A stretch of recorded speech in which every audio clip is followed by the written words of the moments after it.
Good morning, minions, and welcome to No More Mr. Fat Guy TV, episode 5. Now, last week we were talking about the difference between motivation and willpower, and how willpower never got me anywhere, and it was only once I found that internal motivation, that driver inside, that things really got going. And obviously the same is going to apply to pretty much anybody that is looking to make changes. So what I thought I'd get into this week is a little bit more on once how that switch was flicked, really how things got started.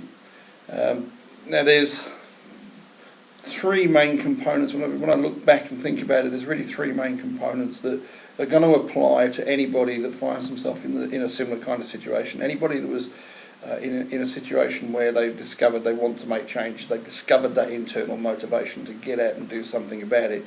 Now that may be a marathon, that may be a 10k, it may be losing weight, it may be giving up smoking, it may have nothing to do with health and fitness. They may have a good solid foundation for health and fitness, and it might be more a business related goal. It might be excuse me, it might be a change in direction of career, anything involving change. You're going to need these three.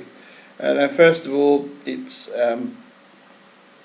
I think the key one is finding a guide, finding a mentor, a coach, that's basically someone who has the knowledge in the area that you're looking to move into.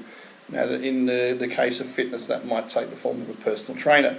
Now, I did get into how you would find and how I found a personal trainer to work with. I think that was episode 3. So you look on the YouTube channel and you'll find that there. But just essentially, you just need that expert. You need that domain knowledge to use a sort of an IT term. But you really do need somebody who knows their stuff and that can really help you. And kind of the second component, and I think the coach again would help you, really is to set a goal. Yeah, at least one specific goal. In my case, it was to run the marathon. Now, it doesn't need to be quite as out there as something like that. It doesn't need to be quite as big. It could be something a lot simpler, a lot easier, a lot more achievable, or obviously achievable in the short term. But if you set a goal, then really that's the start of your journey. You've kind of made that decision to do it, and once you set that goal, it becomes real in some way. And then really the third component is just to avoid being overwhelmed by that goal.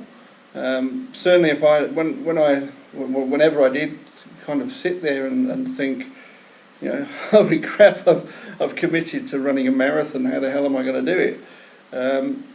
It just seems too much. So what you have to do is remember that it's just a step at a time. The cliche of oh, pardon me. Again, obviously this health and fitness thing doesn't do your throat too much good.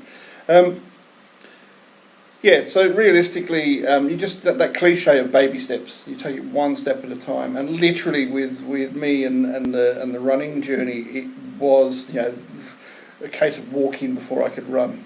So just to get into some specifics, really. My first ever workout session, if you like, that was recorded on the blog was a 20-minute walk around the block, or maybe 15 minutes. I literally got up, I think it was 5 a.m. in the morning, and which at the time was incredibly early for me, because I was getting up about 8 normally. And it was literally that decision just to get up, to 5 a.m. and took the dog for a walk for 15 or 20 minutes around basically a bush block near where I live.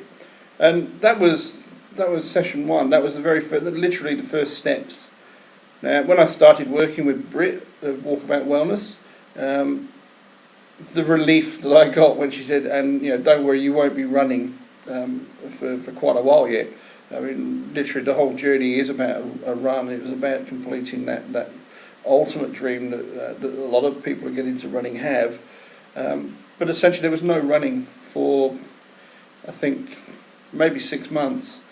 It was really those very, very first steps were about, first of all, establishing the habits, first of all getting into the routines of getting up and getting out there and actually becoming somebody who did get up in the morning specifically to go and exercise. And that in itself was that was a big win. That was a massive, a very simple but very massive change in the way that I was living. Once that starts to kick in, and once that starts to really embed itself as a lifestyle habit, again, so there was no running. It was in my case, I was very fortunate, I think, because Britt swears by the rowing machine. And as it happens, one of the few things that I've done in my life, sports-wise, was I actually did quite a bit of rowing when I was with Sea Cadets when I was a teenager. So it's something I've done before, something I've got experience of, and it was something I actually enjoyed.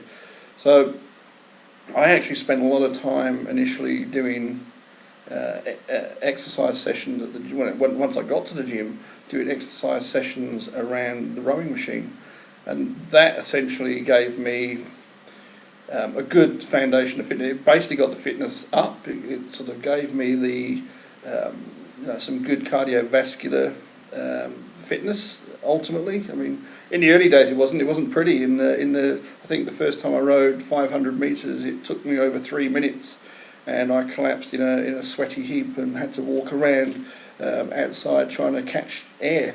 So yeah, it starts off incredibly hard and incredibly painful, and you really do shock yourself at how bad things have become.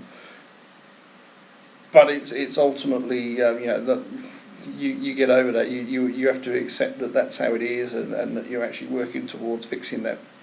And it was really from there. I mean, if you just take those first steps were literal steps around a block, and then signing up to a 24/7 gym so that I could just go down at my convenience and basically do sessions based around the rowing machine and not an awful lot else, but a little bit of weights. Just one specific example, actually, just to show you how, if you'd have said to me, I don't know, 2 years ago, if you'd have said 2 years ago that I would do 160 push-ups in one morning, I would have laughed in your face, and I would have told you that you were completely insane. And it just wouldn't have been believable. At the time, I think one of the initial tests that I did with Britt was how many push-ups I could do. And I've known for years that push-ups were a major weakness. Now, I think the initial test I might have managed 8 or 10. I think it was how many you can do in a minute, and I managed maybe 8 or 10. And they weren't full push-ups. They were kneeling. I think it was kneeling. So I had my lower part of my leg was on the ground flat. So it wasn't a full push-up. I couldn't do a full push-up. I couldn't do more than a couple of full push-ups back then.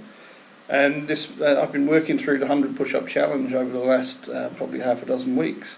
And this morning, my total number of push-ups that were completed were 160.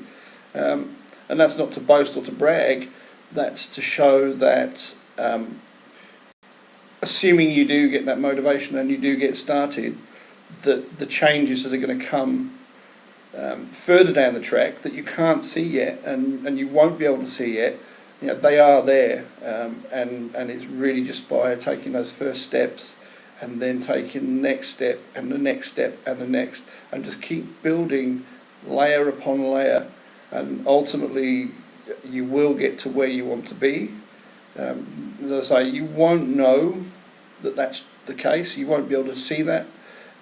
So you just literally have to set your goal, and you have to trust in the fact that you will get there as long as you're consistent, as long as you persist, and as long as you don't give up. And if you can do all that and try and keep a smile on your face at the same time, then whatever it is that you're setting out to achieve, you will. Okay, so whatever you're going to try and do, get out there, take that first step, and I'll speak to you next week. Bye.